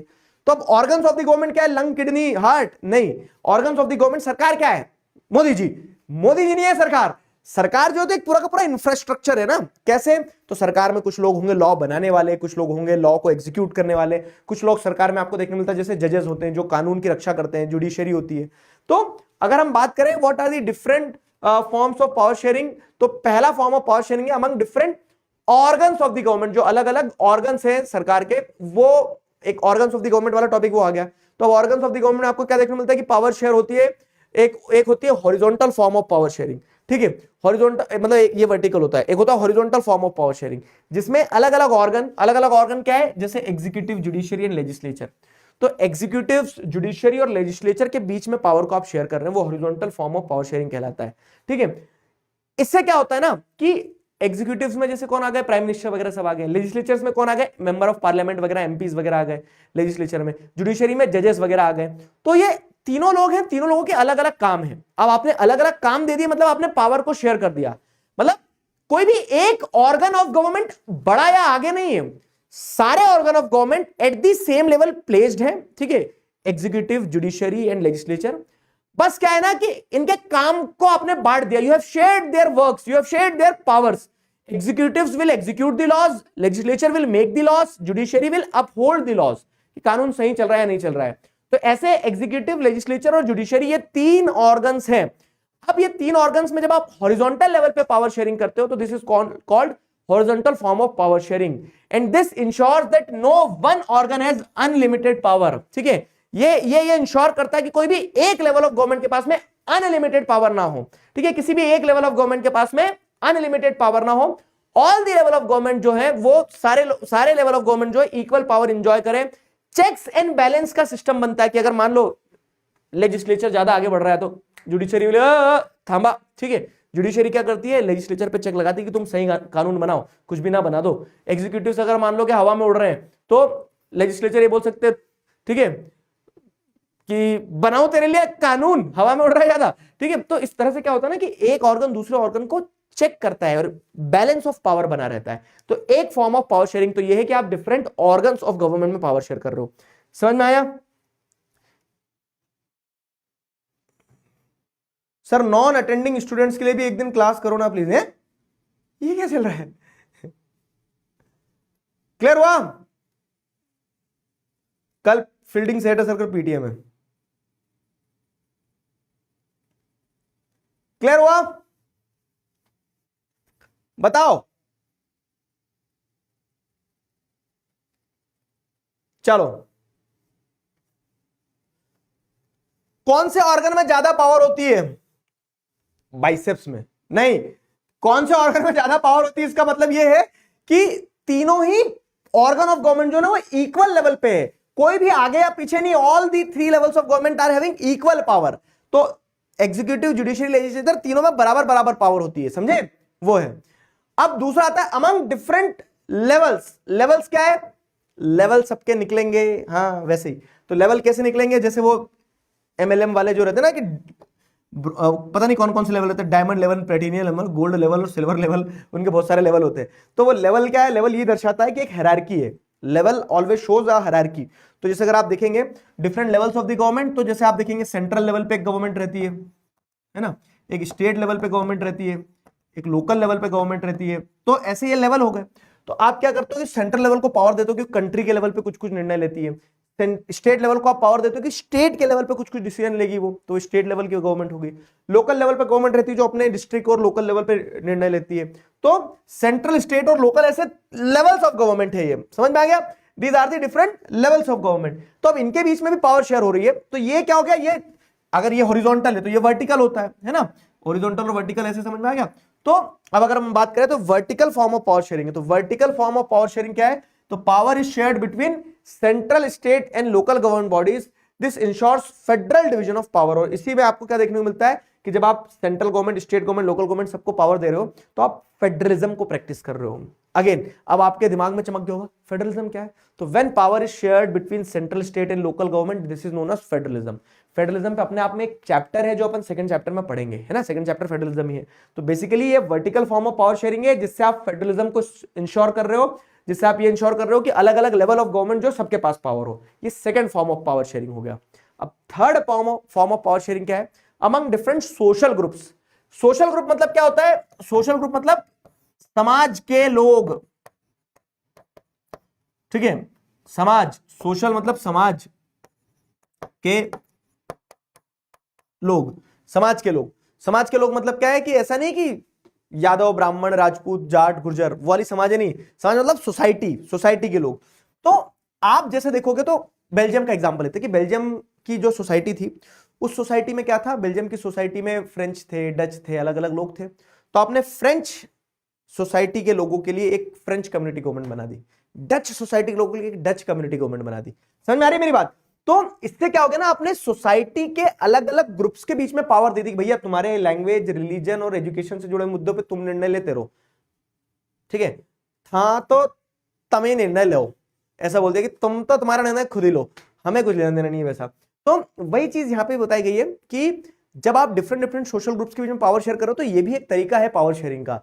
और सोशल ग्रुप्स क्या होते हैं? तो जैसे इंडिया के कंटेक्स्ट में अगर आप देखोगे तो इंडिया में हमने क्या करा? शेड्यूल कास्ट, जो अनुसूचित जातियां हैं, तो कुछ कास्ट को हमने क्या कर दी? पावर दे दी कि भैया रिजर्वेशन दे दिया, ठीक है। शेड्यूल ट्राइब्स, अनुसूचित जनजातियां जो होती है, ठीक है। तो जो ट्राइबल्स हैं तो ट्राइबल्स को हमने पावर दे दिया कि रिजर्वेशन दे दिया इनको इतना। Schedule caste, schedule tribe, OBCs, other backward caste जो है, ठीक है, तो अन्य पिछड़ा वर्ग जो है, तो उनको अपने पावर दे दी कि भैया उनके पास में इतना रिजर्वेशन है। तो इससे क्या कराना आपने? इससे आपने ये रिजर्वेशन क्या है? रिजर्वेशन एक तरह का एग्जांपल है कि how power is shared among different social groups. What my point? तो ये एक तीसरा फॉर्म ऑफ पावर शेयरिंग है जहां पे आप क्या कर रहे हो? डिफरेंट डिफरेंट सोशल डाइवर्सिटीज को आप रिप्रेजेंटेशन दे रहे हो जो एक समय पे हिस्टोरिकली मार्जिनलाइज्ड थी, हिस्टोरिकली जिसके साथ गलत हुआ या फिर जिन्हें पावर की जरूरत है। एग्जांपल हमारी कंट्री में रिजर्वेशन का, example community government in Belgium. तो आपने फ्रेंच कम्युनिटी के लिए, फ्रेंच कम्युनिटी एक सोशल ग्रुप है, डच कम्युनिटी गवर्नमेंट एक सोशल ग्रुप है, जर्मन कम्युनिटी गवर्नमेंट एक सोशल ग्रुप थी। तो अलग अलग सोशल ग्रुप्स में पावर शेयर कर दी। तो तीसरा तरीका ये भी है पावर शेयरिंग का क्या ये तीनों तरीके समझ में आए? बताओ, इज दैट क्लियर? क्या ये तीनों तरीके समझ में आ गए फॉर्म्स ऑफ पावर शेयरिंग में? ब्रह्मास्त्र में chapter 3 and trigonometry short revision के अंदर वाला गायब है, ठीक है यार। देखो सुनो मेरी बात, हम कुछ नया करते हैं तो उसमें थोड़े से हिकअप्स आते हैं, तो वो थोड़ा सा मुझे ये मैं आपसे ये कहूंगा कि किसी लॉट में प्रिंटिंग में हो गया होगा, सब में नहीं होता बाबू, है ना, तो उसको थोड़ा सा एडजस्ट करके चलो। और एक और चीज, अब जैसे अपन ने ये पढ़ लिया आज चैप्टर अपना, ठीक है, अब ये जो चैप्टर पढ़ लिया अपन ने, तो इस चैप्टर के जो पॉइंटर्स है वो आपको रैपिड रिवीजन उसमें नोट्स में मिल जाएंगे, तो उनको सट सट सट सट पढ़ लेना, ठीक है।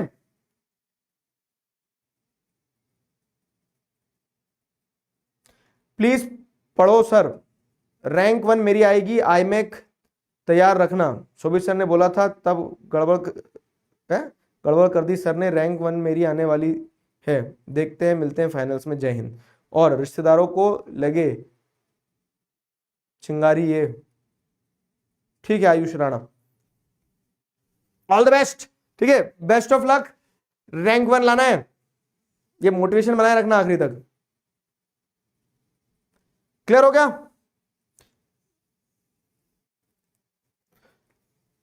Different organs of government clear हुआ पावर शेयरिंग का, different levels of government clear हुआ पावर शेयरिंग का, vertical form of power sharing, different social groups में कम्युनिटी गवर्नमेंट और reservation in India is an example. अब अपन देखते हैं क्या कि पावर एक और तरीके से शेयर की जाती है among different political parties, pressure groups and movement.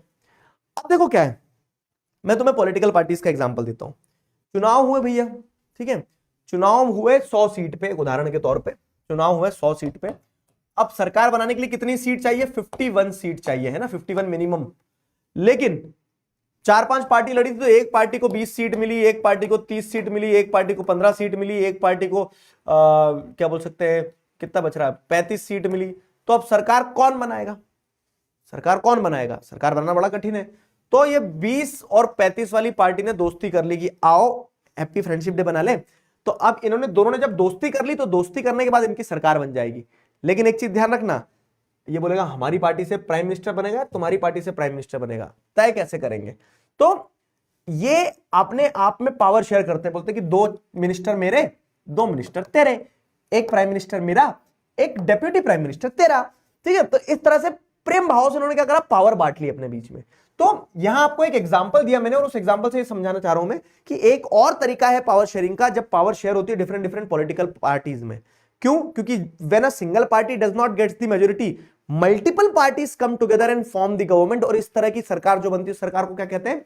Community government कहते हैं, ठीक है। उस तरह की सरकार को अपन कहते हैं कम्युनिटी गवर्नमेंट। तो जैसे कम्युनिटी बोल रहा हूं, सॉरी, कोलिजन गवर्नमेंट, ठीक है, उस तरह की सरकार को अपन कहते हैं कोलिजन गवर्नमेंट।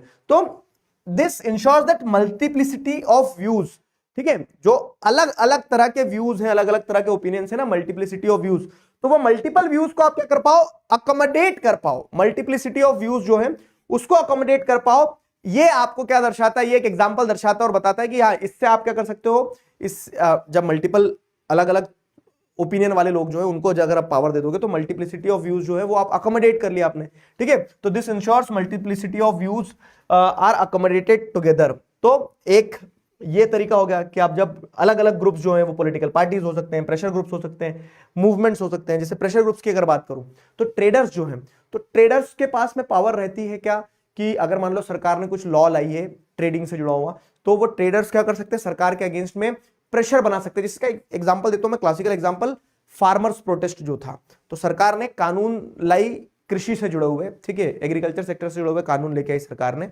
तो फार्मर्स ने एक ग्रुप बनाया और फार्मर्स ने क्या किया, प्रोटेस्ट किया, एक प्रेशर बनाया सरकार के ऊपर, और सरकार को क्या करना पड़ा, फिर वो लॉज को रिपील करना पड़ा, हटाना पड़ा, ठीक है, सरकार को लॉ को हटाना पड़ा।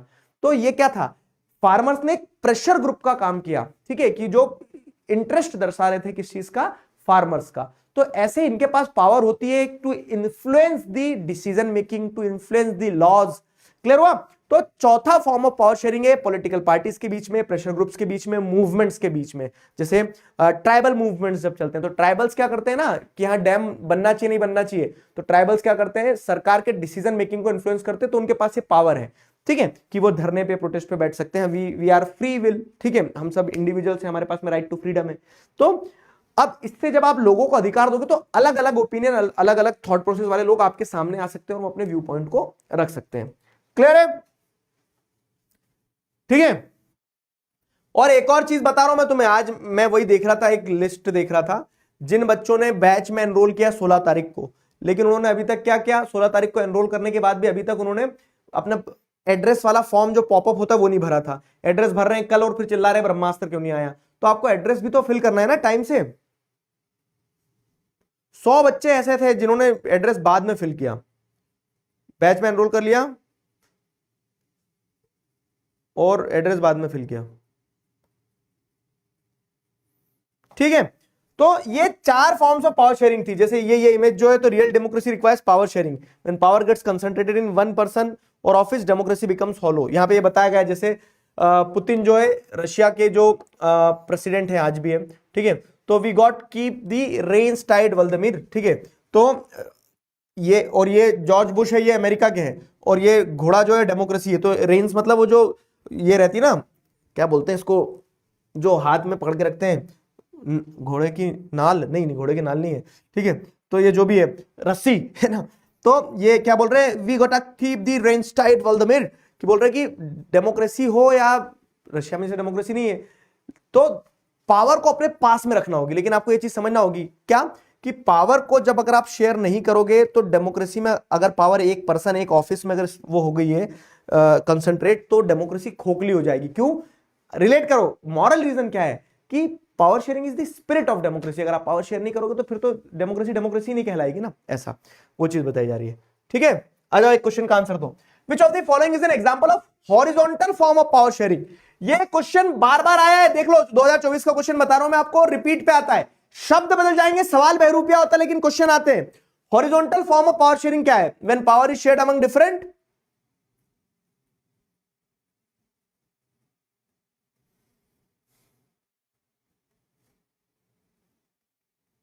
हाँ लो पोल दे रहा हूं, पोल दिया मैंने एक, हाँ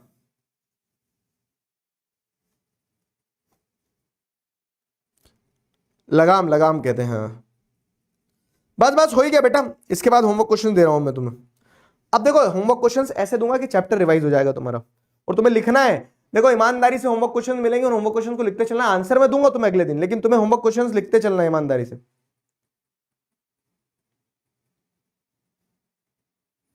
ठीक है,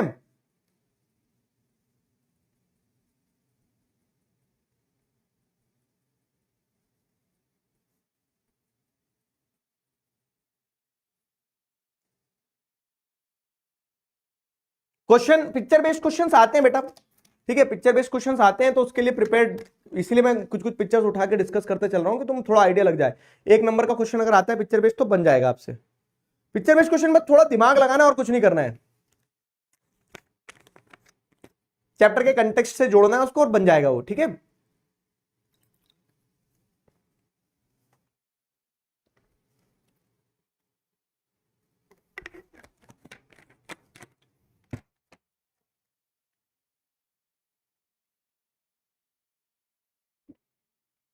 ठीक है, चलो तो right answer is D, D for Digraj के साथ जाना चाहेंगे।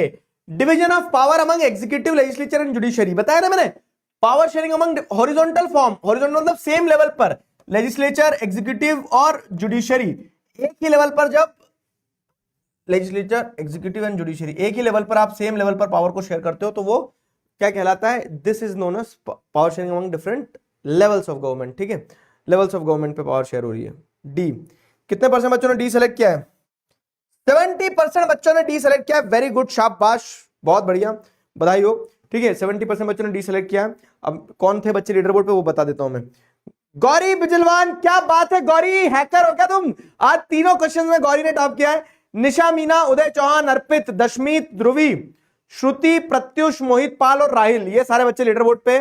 अगर आज की क्लास का लीडर बोर्ड वीडियो वाइज अगर मैं जनरेट करूं तो रैंक वाइज जो आया है, तो रैंक वाइज ये आया है, देख लो रैंक वाइज।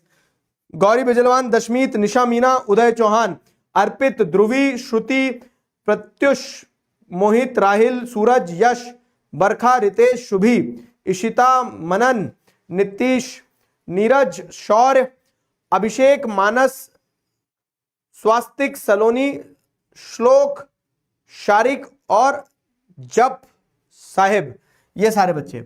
अब देखो इस चैप्टर में अपन ने क्या क्या पढ़ा। एथनिक पढ़ा था। एथनिक मतलब एक social division based on shared culture. Common culture वाले लोगों का एक एथनिक ग्रुप होता है, ठीक है। तो usually people belonging to the same ethnic group believed in their common descendant, की कुछ कॉमन रहा होगा उनके बीच में, कॉमन पूर्वज रहे होंगे या फिर जो भी, ठीक है। सिमिलैरिटीज आपको फिजिकल और टाइप ऑफ कल्चर में फिजिकलिटीज मिल जाएगी। जैसे आप देखोगे ना, चाइना के लोग हैं तो उनके फिजिकल कल्चर एक जैसे हैं, छोटी छोटी आंखें, सब कुछ ऐसा, ठीक है। अफ्रीका के लोग हैं तो उनका फिजिकल स्ट्रक्चर एक जैसा है, बड़ी हाइट, करली करली बाल है, वहीं कहीं गोल गोल घूम गए, डार्क स्किन, बड़े बड़े होठ, वैसा। तो ये एथनिक हो गया। मेजोरिटेरियनिज्म एक बिलीफ जहां पे मेजोरिटी कम्युनिटी रूल कर रही है, ठीक है, which ever way it wants, और disregarding the wishes of minority. Coalition government, जब एक सिंगल पार्टी को मेजोरिटी नहीं मिलती है तो मल्टीपल पार्टीज एक साथ आके सरकार बनाती है। अपन ने भी पढ़ा fourth form of power sharing में।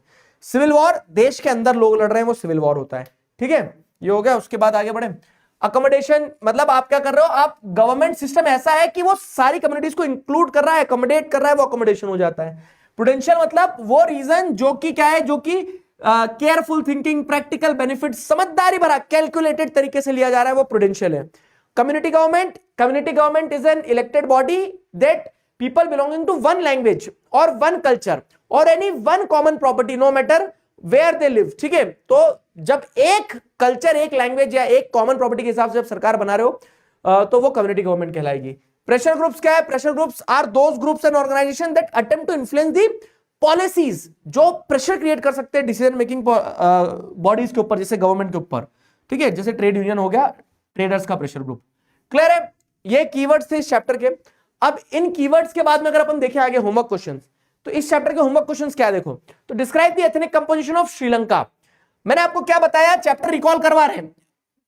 एक एथनिक कंपोजिशन श्रीलंका का और एक एथनिक कंपोजिशन बेल्जियम का। तो स्टोरी में दो कहानियां हैं। तो श्रीलंका का एथनिक कंपोजिशन अपन ने देखा, सिन्हालीज और तमिल्स हैं, तो वो लिखना रहेगा। बेल्जियम का पूछा जाएगा तो डच और फ्रेंच और जर्मन स्पीकिंग है, उनके बारे में लिखा जाएगा।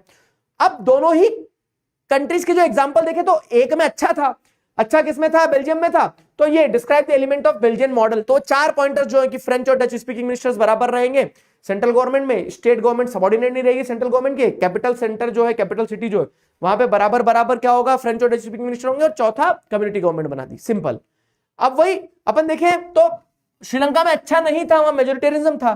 तो 1956 का जो लॉ बना था उसने क्या करा, कंफ्लिक्ट करवा दिया दोनों कम्युनिटीज के बीच में, सपोर्ट द स्टेटमेंट। तो क्या था, कैसे कंफ्लिक्ट हुआ, तो आपको बताना रहेगा कि फ्रेंच और डच स्पीकिंग मिनिस्टर्स के बीच में, ओ सॉरी, यहां पे आपको बताना रहेगा कि कैसे सिन्हालाज और तमिल्स के बीच में कंफ्लिक्ट हो गया। आंसर लिख पाओगे ना जो अपन ने आज पढ़ा है? तो ये चार क्वेश्चन तो आपके शुरुआत के दो टॉपिक बेल्जियम और श्रीलंका की कहानी से बनते हैं। अब अगला, power sharing is very spirit of democracy, support the statement by giving suitable argument. तो why power sharing is desirable, एक प्रुडेंशियल रीजन है, चांसेस ऑफ कंफ्लिक्ट रिड्यूस करता है, और एक मॉरल रीजन है। तो बड़ा क्वेश्चन भी आ सकता था और स्पेसिफिक क्वेश्चन, जैसे अगर आप देखेंगे तो स्पेसिफिक क्वेश्चन भी आ सकता था। कैसा स्पेसिफिक क्वेश्चन कि मॉरल रीजन ही बताओ बस, तो वो मॉरल रीजन ही पूछा यहां पे। और लास्ट टॉपिक आपका क्या है कि different forms of power sharing है। तो एक बड़ा क्वेश्चन ये भी आ सकता है, what are the different forms of power sharing, और उस पर स्पेसिफिक भी आ सकता है क्वेश्चन। कैसा कि खास करके दो जो स्टार्टिंग वाले हैं, कौन कौन से, horizontal form of power sharing और vertical form of power sharing, different organs of the government और different levels of the government, उन पे क्वेश्चन ज्यादा आता है। ठीक है, क्लियर हुआ? बताओ, किसी को कुछ डाउट, समस्या, परेशानी हो तो बताओ। नोट्स बस तुरंत। चेक्स एंड बैलेंस मतलब क्या है बाबू? जब different levels of organs of government पे आपने पावर शेयर कर दिया तो जुडिशरी ये चेक करेगी कि लेजिस्लेचर कुछ भी लॉ ना बना दे। एक बैलेंस बनाए ना, कि ऐसा थोड़ी ना कि कुछ भी लॉ बना दोगे आप, बैलेंस ऑफ पावर मेंटेन हो रहा है, समझे वो चीज।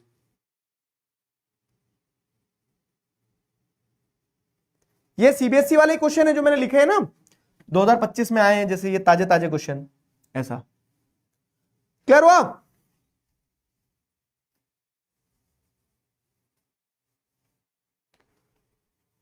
चलो भाई, चैट पब्लिक कर दो, हाँ, ताकि मैं आरंभ के दोस्तों के साथ थोड़ी सी बात कर लूं। दोस्ती यारी निभाई जा रही है, बताओ। Moral reason of power sharing क्या है कि that it is the very spirit of democracy, because when you are talking about democracy, power sharing is very essential, and in democracy all those who are the subject of democracy मतलब जिनको influence किया जा रहा ना कहीं democracy से, मतलब जो सरकार बनेगी उससे मुझे प्रभाव पड़ेगा, वो अच्छी सरकार नहीं बनी तो फिर मेरे लिए क्या होगा, है ना। तो in a democracy power sharing is essential because of this reason also कि all those who are getting affected by the decision should be heard, उनकी भी तो सुनी जाना चाहिए। क्लियर है?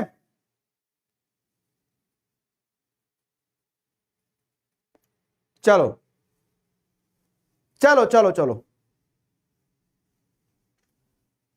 अब ब्रह्मास्त्र का अभी आज काम नहीं है, वो तो आपका टेस्ट पेपर बाद में आएगा ना, तब काम आएगा, मैं बताऊंगा कब।